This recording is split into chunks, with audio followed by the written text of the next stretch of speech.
Dobrý den. Chtěli bychom vám představit Svinov tak, jak ho mnoho lidí nevidí a nezná.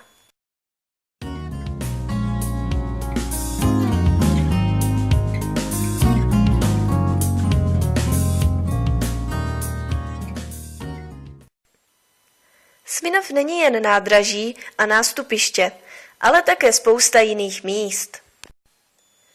Bývala to slezská obec, o které jsou zmínky již z roku 1265.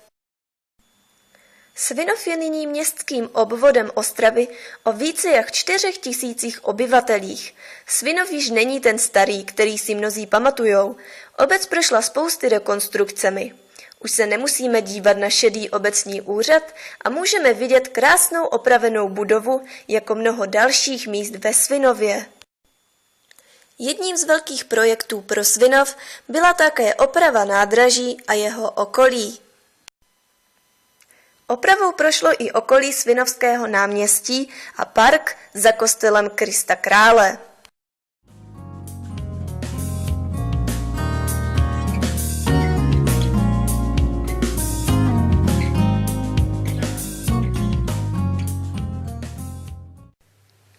Nachází se zde spousta firem v různých průmyslových areálech. V minulosti k výstavbě průmyslových areálů patřila také výstavba bytových domů pro zaměstnance těchto areálů. Posledních pár domů z dob průmyslového rozkvětu Svinova se nachází na ulici Bílovecká. Nedaleko těchto domů se nachází sad Československé armády, v kterém jsou památníky věnované obětem druhé světové války.